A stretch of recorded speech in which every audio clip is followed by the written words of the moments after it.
Hello, we're going to be talking about the Bridge program here. There's a lot of confusion about exactly what the Bridge program is, what it entails, and how to go about completing that. So the goal here is to give you the information you need so that you can make the correct decisions at the correct time and finish this without too much stress. So let's go ahead and dive into the first part of this. So the Bridge program is being conducted by NARM, and as it says here, it's available to those that have the CPM credential. Now, if you're working towards your CPM, you're thinking about getting your CPM, you can go ahead and start on the Bridge, but you can't turn in the paperwork until you actually have your CPM in your hand because you need your CPM license number. And what we show is that as of the writing of this particular video, they're offering the Bridge for those who get their CPM prior to December the 31st of 2019. So if you earn your CPM after that through the PEP process, then you're not going to be eligible for the Bridge. So that's an important date to remember, December the 31st, 2019. And there's some differences in the way that people are obtaining their CPM anyway, whether that's going through the PEP, experienced midwife, MEEK, whatever it might be. So just keep in mind, December the 31st, 2019, you need to have your CPM in hand if you did not or are not planning on graduating from a MEEK program. So what actually is the Bridge program and why does this thing matter? Well, like I said a moment ago, there's different ways to get your CPM, but the two most common ways are through the PEP process, the portfolio evaluation process, and then graduation from a MEEK school. And both of them give you the CPM, and different states recognize different things. Now, for those of you who have the experienced midwife certification or you're thinking about it, keep in mind that that certification pathway is going away. They're getting rid of the experienced midwife. So if you already have it, great, not a problem. The Bridge program can be for you as well, but if you're planning on getting your experienced midwife certification or CPM certification through the experienced midwife pathway, keep in mind that that's going to be going away. So you need to be in contact with NARM about the particulars of that. But for us here, we're really looking at these two big pathways, the PEP and the MEEK process. And the Bridge is going to matter a lot to these particular pathways. Okay, so we know that there's different pathways, but what does that really mean? I mean, if you're getting the CPM, does it really matter? And the answer is yeah, it kind of does. And the reason is what you see here, that first of all, some states allow people with a CPM to practice as a midwife as long as you have a CPM. It doesn't really matter how you got it, whether it was through a school or an apprenticeship portfolio evaluation process or whatever. But then there's some states that say, well, yeah, you need your CPM, but you have to have graduated from a MEEK program. If you have your CPM through a PEP process, that doesn't count. And then, of course, there's LM certifications, and a lot of the LM certifications also have something to say as far as this goes. They might say, well, you needed to have graduated from a MEEK school, and then some don't care because they have their own regulations. But for our purposes here, we're really looking at those particular states that say, yeah, you know what, you need your CPM, but you need to have graduated from a MEEK school, or for states that are moving towards that sort of requirement that you're gonna have to have graduated from a MEEK school at some point. And trust me, that is what's coming down the road sooner rather than later. So because of the disparity and the differences in the states, because I mean, even in some states, it doesn't matter if you have a CPM, regardless of what pathway you went through, you can't practice midwifery there. So there's a lot of differences, and because of that and the differences in regulations, then what happened was this. There was a get-together of stakeholders, those people who had skin in the game, so to speak, and under U.S. MIRA language, they said, look, we know that the world of midwifery is done a little differently. Some people have done it this way, some people have done it that way, and we're going to put in a regulation that creates a stopgap, some way to change it so that everybody has the opportunity to get right before they move on. And it looks a little bit like this. So here's the deal. In the year 2020, there's going to be a push to have students graduate from MEEC programs if they're going to practice midwifery in the U.S. Now, that's not to say that states that currently allow PEP process or experienced midwife process CPMs, they're not going to all of a sudden overnight in 2020 change. That's not what's happening. What's going to happen is that new legislation that comes down in new states, they're going to push for them to be MEEC graduates in order to practice. And any legislation that changes in the future, they're going to, again, make sure that you've graduated from a MEEC program. And we've talked to NARM quite a bit. They've said, look, the PEP process isn't going away, but we need to understand that if a state is going to require MEEC language and you have your CPM through the PEP process, that's not helpful because that's not MEEC. So that's problematic, as you might imagine. And when this was decided, then the question was, how do we help grandfather in those people who already have their CPM or who will have their CPM prior to 2020? What is going to happen? And that's exactly what the Bridge program is. You can probably see, what the problem is. 2020 rolls around, and MEEC graduation becomes the norm, right? So you finished your CPM. You finished your CPM prior to 2020, but you went through the PEP process, you went through the experienced midwife process, you did something else. Yeah, you have your CPM in your hand, but guess what? Now everyone's requiring MEEC graduation, so since it's now after 2020, you're going to have to start all the way over day one, enrolling in a MEEC school in order to get your CPM, in order to continue to practice midwifery, or you're going to be illegal in that particular state. That's not a good option. It's just really not a good option. And ultimately, that's where they said, what are we going to do? The Bridge program. That's the answer for this particular problem.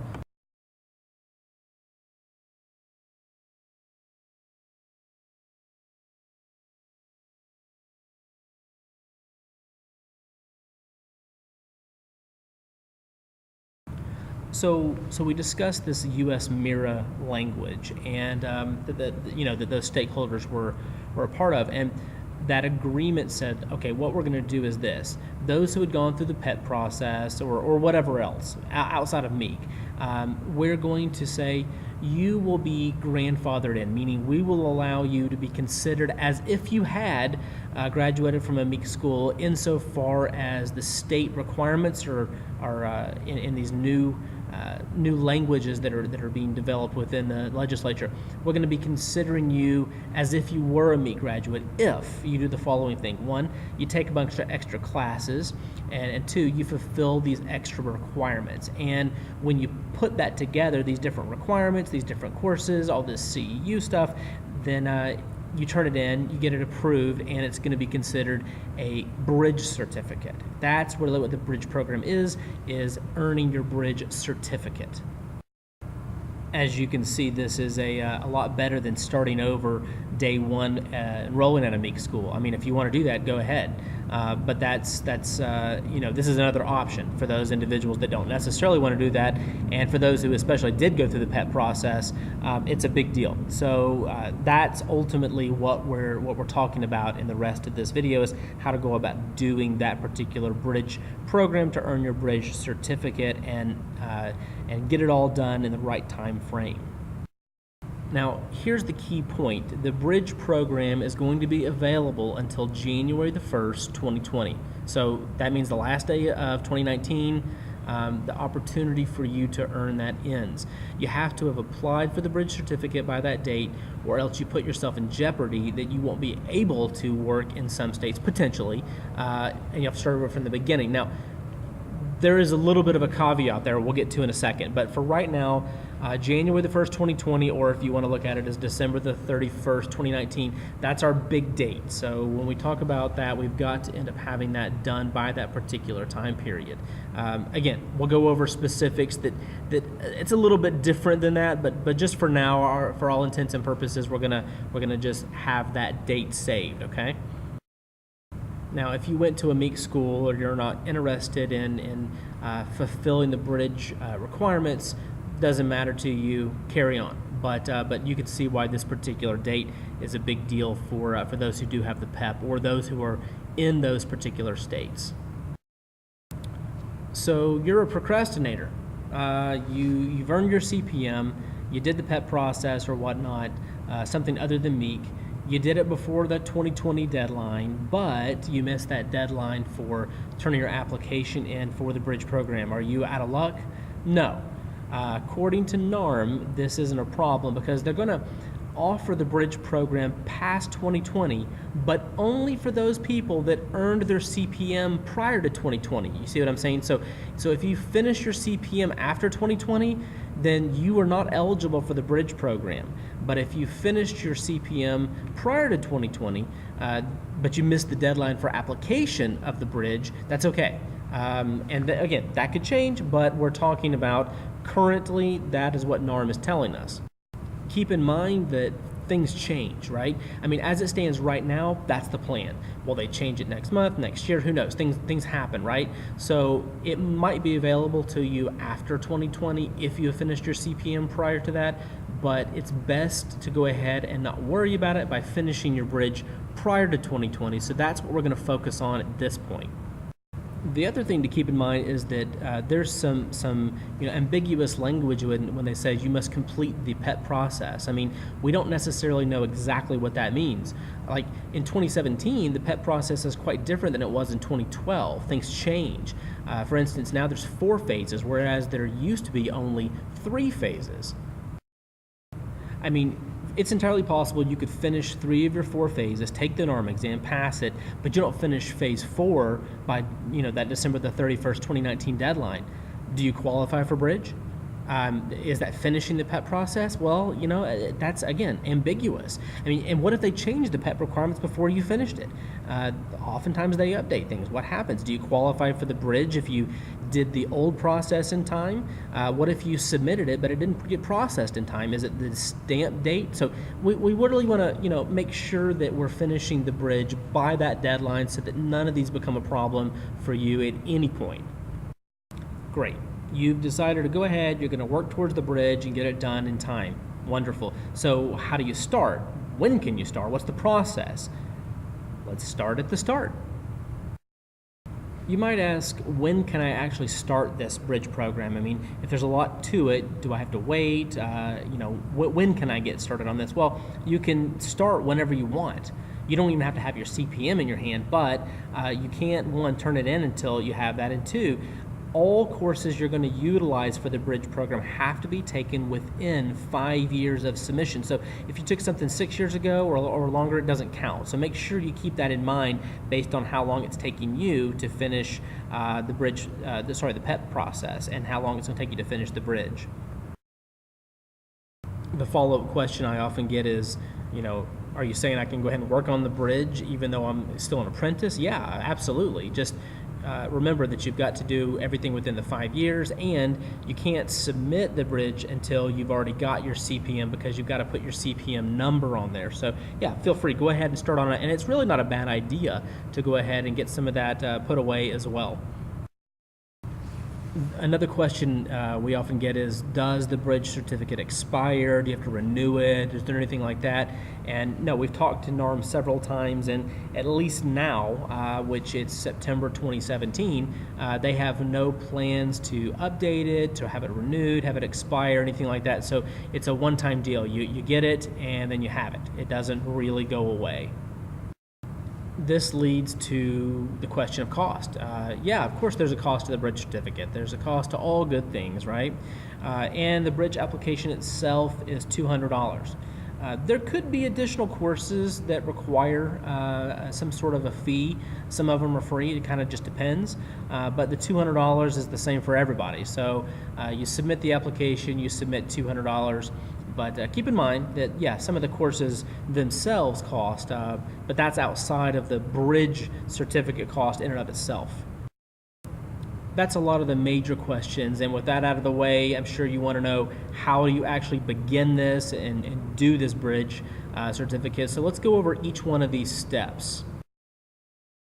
you would probably find it helpful to actually have the bridge application so that you can fill it out and that you can follow along. So you can go ahead and navigate to the NARM site, and there I've put the link. The bridge certificate can be found there in its entirety, and you can download it or look at it online as we're going through it.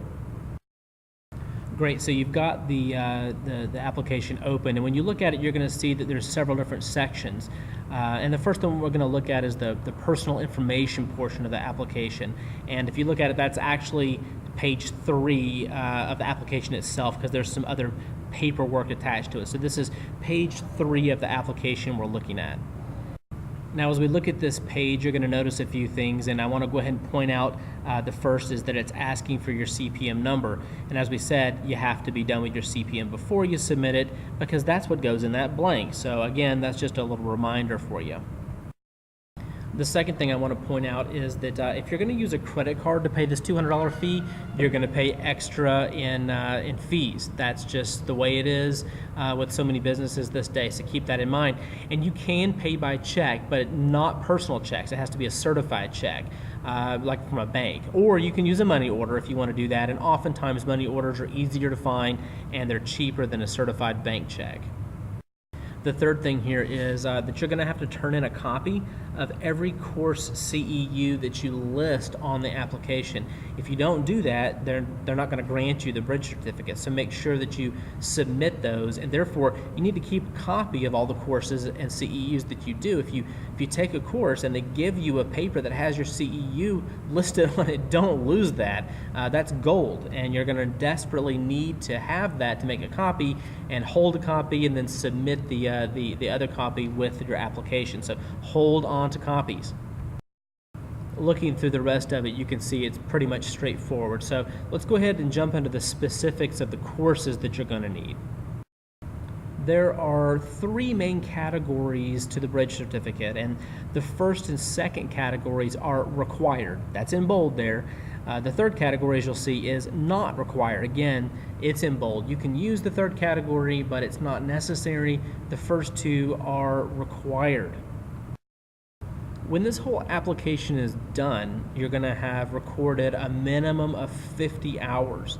And that's, again, at least category 1 and 2, if not 3. But at least 50 hours total. And there are several rules you need to know about the hours themselves and what category they go in, because sometimes they list them as CEUs, sometimes they're contact hours. There's different terminology, and you really need to know what it is we're talking about and how those fit into the 2 different major categories. The specifics of how this is listed is based on how they're offered, and what it means is this. First, you're going to see letters CEU. Now, if you just got your CPM, you may not be familiar with it. If you've had it for a while, you probably already are. But CEU stand for Continuing Education Units. The bridge certificate requires 50 CEUs, so this is pretty easy to keep a track of. And a CEU is often equal to 1 contact hour, but it can get a little more complicated. You see, sometimes classes are listed as units instead of hours, and you'll see something like this class is worth 0.5 units. So a contact hour is 1 CEU, and that's equal to 0.1 units. Therefore, if you had a 5 CEU class, that's the same thing as having a class that was listed as 0.5 units. So you need to determine, is the class you're looking at listed in units or is it listed in CEUs? And that will really help you determine how many total hours you're going to have to take of these particular classes based on how they're listed. We look at category 1, and you'll see it's listed as emergency skills in pregnancy, birth, and the immediate postpartum, which is a fancy way of saying these are classes that deal with the mom, basically. You've got to earn a minimum of 15 CEUs in this category. You can do more than 15, that's not a problem, but you have to do at least 15. And remember, ultimately you need a total of 50 hours when you add category 1 and category 2 together. So again, you can do more than 15, but a minimum of 15 CEUs in category 1 that, again, deals primarily with the mom. if you look at the application on page 2, you're going to see a place where you can put those CEU totals. And you're going to list the specifics of those CEUs on page 3 of the application. So keep these page numbers in order. Page 2 of the application, your CEU totals go, and then you're going to put the specifics of those CEU courses you took on page 3. All right, so let's look at page 3 of that application. You're going to have to put specific pieces of information for each one of the courses that you took. And the important thing here is not only to make sure that you're taking the right number of CEUs, not only to make sure that they're related to the mom in this particular category, but it also has to be offered by an organization that NARM recognizes. It can't be offered by your great Aunt Sally, and you can't, that's not going to fly. You're going to have to do something that's offered by an organization that NARM actually recognizes. Thankfully, they give us a little bit of a help with that, a little bit of a hand with that, and we'll look at that in a few minutes. But you can't just go out willy-nilly and take anything. You've got to make sure that it's a recognized CEU offering organization. Now, when we look at the specific course listing information, you're going to see that you've got to put the name of the course. I mean, that's pretty obvious. Who taught that course, and the number of CEUs that it granted. I mean, those are big ones. The dates of the course matter because remember, you've got to make sure that they happen within the last 5 years. The institution that granted those CEUs matters because it has to be something NARM recognizes. Where did you take the course? Was it online? Was it in Memphis, Tennessee? Where was it? And then who sponsored it? So the organization that's offering it might not be who sponsored. Who sponsored it could be a local hospital, it could be a birth center, it could be wherever. It's just basically kind of like the overarching organization that said, hey, we're going to host this course in our location. They just want to know that. Remember, the sponsoring agency is not the granting entity. The granting entity is the one who's allowed to give you the CEU.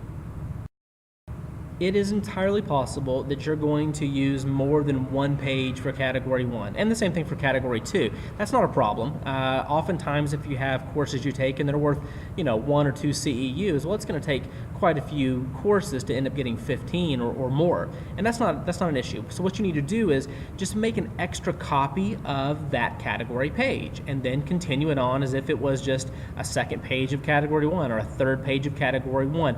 Do not put extra courses in Category 3. So if you have more courses dealing with the mom that should go in Category 1, but you run out of room, that doesn't mean that they fall over to Category 3. It means that you need an extra page for Category 1. They will deny you if you throw a mom-based course over into Category 3. It just needs a continuing page for Category 1. Now, we've talked about the fact that you can have more. So again, I've got to reiterate this because this is one of the biggest mistakes people make.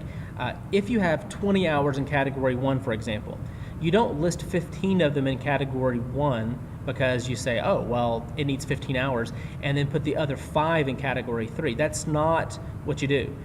You put all 20 in Category 1. Remember, you don't have to use Category 3. Category 3 is for other stuff that does not fall in Category 1 or does not fall in Category 2. It's not like an overflow area. The final thing to ensure you have in this Category 1 is a CEU course with a hands-on component. This means it can't be an internet course. It has to actually be done with a teacher, right? Because that you can't do hands-on if it's online. An example I put here was, if you did a suturing course where you're actually practicing suturing, as long as it's a course that has something to do with the mom and it's a hands-on component, then it's fine. It doesn't really matter. It doesn't have to be specific. Again, when you have questions, double check with NARM and they can approve a specific aspect of a course you're doing and see if that counts for the hands-on component. But that is a key aspect here. It's not just the 15 CEUs in Category 1. It's also ensuring that you do have that actual hands-on component. All right, so now we're moving to page 4, and this is the second category, which is obviously titled neonate and therefore deals with the baby. And just like Category 1, it has 15 hours minimum, and just like Category 1, you can go over that. You have to have at least 15 hours, but 20 hours is fine. 30 hours is fine, doesn't matter. You just have to have a minimum of that 15. You're going to fill out this section exactly the same as you would for category 1. Obviously the difference is that these are the courses that are dealing with the baby and not the mom. So any course dealing with the mom, category 1, any course dealing with the baby, category 2, and then anything that's not dealing with the mom or the baby would go into category 3. Just like category 1, you have to have a hands-on component for category 2. Same deal, just this time the hands-on component has to be based on the baby, of course, the neonate and not the mom. So after this, we're really ending up in category 3, and obviously it's listed as other, and we've talked about it a little bit, but just to kind of reiterate, these are midwifery-based classes that do not, and that's bold, that do not have as their basis teachings about the mom or teachings about the baby. They're more general because you've already placed, remember, all of your mom or baby courses in categories 1 and 2. And if you have 50 CEUs already, when you add 1 and 2, categories 1 and 2 up, you're done. You don't have to put anything in category 3. You use category 3 if you don't have 50 CEUs in category 1 and 2 added together. And you have to fill in with something else that's not mom or baby related in general. That's where those type of courses would go. Now, as far as the paperwork goes, that's pretty much it. You've got your categories filled out. You're basically done. The question you have now is probably, okay, so what courses can I take that actually count? I mean, I don't know how to find CEU courses or these sorts of things. How much are they going to cost? And as it says here, look, this is a simple question, but the answer can be rather complex. And we're going to go over exactly how you can get a head start on finding the correct courses that you want to utilize in each one of these categories. The first thing that I'm going to recommend that you do here is go to the NARM site. It's pretty easy. I'm sure you've done that several times. Go to the bridge link that I posted earlier. Now, once you're there, you're going to find additional links to each one of the categories, and we're going to just do one quick example here for category 1. So let's go ahead and take a look at what the category 1 bridge link looks like. You're going to see this on your page where it says Midwifery Bridge Certificate. It's over there on the right, and each one of these blue titled areas here is a hyperlink. You can click on it and it'll go to the right category. So we're going to go ahead and click here on category 1, maternal, and that's going to take us to the category 1 page for the bridge certificate. Now, once we've clicked on that, it's going to take us to a page that specifically deals with those particular courses listed for that category. So again, if we clicked on category 2, it would have taken us to the category 2 page, but here we've done category 1, and just like the hyperlinks we just clicked on, again, we're going to find hyperlinks that are going to take us to the courses that are listed for category 1, give us a little more information about them. All right, so here's what the page looks like. Category 1, emergency skills in pregnancy, birth, and the immediate postpartum. You've already seen this title listed on your paperwork, and now here we have the course listing page. And again, you see the reminder saying, look, you got to have at least one hands-on component. You can do more than one hands-on component, of course, but at least one. And then each one of these is a hyperlink course. Pointed them out here: advanced life support in obstetrics, all the way down, suturing for perineal tears or whatever. You can click on these and it'll take you to more information specifically about that course, including what's the cost, if any, where is it located, is it online, do you have to register for it, how many CEUs is it worth, and so on and so forth. So it's a great little location to get you started on what's available, but by no means is it exhaustive. It doesn't have every course in the whole world that you could take. It's just an example page. Each one of these courses should tell you whether or not it contains that hands-on component that you need. So double check that. And again, there may be courses that are listed which are no longer even available, but they haven't taken down the hyperlink. And you may have found a course that you want to take that isn't on the list, but don't wait until the last minute to find out if that's going to be accepted. Again, when in doubt, check with NARM. You don't want to have paid money, traveled somewhere, taken a course, and then they say, no, sorry, that doesn't actually count, or that doesn't count for your hands-on component or whatever. So, that's not an exhaustive list. Double check with them, get it in writing like an email, save it, and then you've got that later on when you do turn in the application and they say, this doesn't count, you can say, well, you said it did, or vice versa. So be careful on what you're taking if you're unsure. Always get that second opinion from them.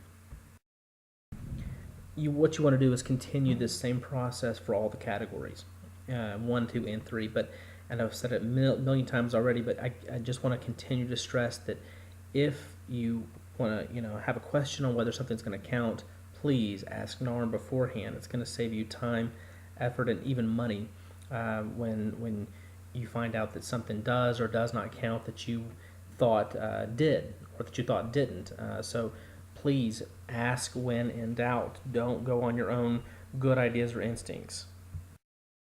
At this point, you really should be done with all your paperwork. So the last step is just to print a copy of each one of the course CEUs. What you're going to do is send those in with your application as proof that you've completed the course. If you don't have them, then they don't know that you've actually done it. They're just taking your word for it, so you need those copies. What you want to do is make a copy of each page of your application and each one of the CEUs and then put them in a safe place. Hold on to them. You don't know when the mail might get lost, or NARM might contact you and say, hey, can you clarify this particular date, or why is this in this category versus that category? Having it in front of you is a whole heck of a lot easier than trying to rummage through a bunch of boxes or some random file that you've misplaced. So keep a copy of these in a safe place until you get your bridge certificate in your hands. At this point, you should have 7 things. 1, a completed application that you fill out in black pen or type. Don't use blue, pink, red. Don't white out. Just use black pen or type on it. 2, a minimum of 15 hours, including a hands-on component for Category 1. Number 3, a minimum of 15 hours, including a hands-on component for Category 2. Number 4, a minimum of 50 hours total between Categories 1, 2, and 3. You can have more than 50, but a minimum of 50. Number 5, a copy of all your CEUs. Number 6, a payment method. And finally, number 7, copies of every single thing so that you can keep it home in a safe place. That's the total package that you're going to have to have done and ready to go. At this point, take all of the originals, not the copies that you made, put them in a U.S. mail priority envelope, not first class, priority mail. Send them to the NARM address that's on the application. You're going to hear from them typically within about 2 weeks or so on whether there are problems with the application that need to be fixed, or they're going to say, hey, congratulations, you're done. You have been awarded your bridge certificate.